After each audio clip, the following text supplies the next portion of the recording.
This is a £60 CAD microphone, and this is a £3,000 Neumann U87. Visually, they look like they belong to the same family. Historically, they share the same DNA, but sonically, they couldn't be further apart. Welcome back to Real Home Studio, because today we're deep diving into the bizarre, secret history of the microphone Clone Wars.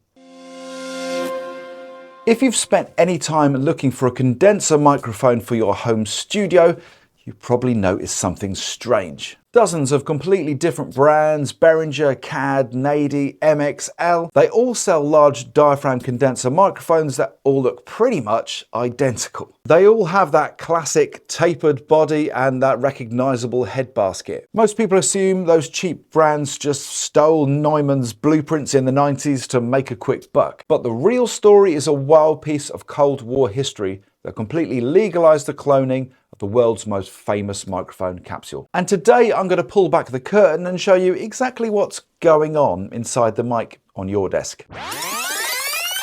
To understand why your budget microphone looks the way it does, we've got to travel back to 1956. The Chinese government set up a top military electronics factory known as Factory 797 in Beijing. Back then, China and the Soviet bloc were close political allies. Because of this alliance, East German audio engineers, specifically from the historic Neumann factory from Gefle, which was trapped behind the Iron Curtain, travelled to Beijing. They brought Western tooling, engineering expertise, and the exact schematics to teach Factory 797 how to manufacture high-end condenser microphone capsules. Essentially, the apex of German acoustic design was handed directly over to the Chinese state manufacturing. Decades passed and Factory 797 mostly built communication equipment for the military. But fast forward to the 1990s, when China transitioned to a market economy. Factory 797 and a few spin-off facilities looked at their old German-derived tooling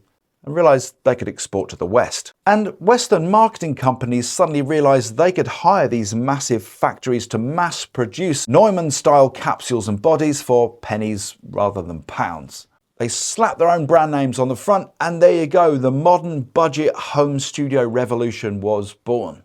And the Clone Wars had just begun. So if they share the exact same DNA, why is it that a Neumann U87 sounds like pure gold, while a stock CAD GXL2200 can sound a bit like a hornet stuck in a tin can? Let's pop the hood and take a look at the engineering reality. See that wire attached directly to the center screw? That is a true center-terminated K67 architecture, an exact design layout copy of a genuine Neumann capsule. But here is the catch. On a real Neumann, that gold sputtered disc is a massive 34mm. On this CAD, the gold diaphragm inside these tuning screws is only a 25mm 1-inch circle. It's a significantly smaller engine. But the real problem isn't just the size, it's down here on the circuit board. The Neumann K67 capsule layout naturally produces an incredibly bright, aggressive top end. Neumann built a complex electronic filter into their mics to tame that harshness. Budget brands completely leave that filter out to save money, letting those high frequencies run totally wild. And that is exactly where we get that infamous brittle Chinese budget sizzle. You're now listening to the raw sound of the CAD GXL2200 straight into my interface. There's no EQ, no compression. If I slowly back away, you can start to hear the room sound.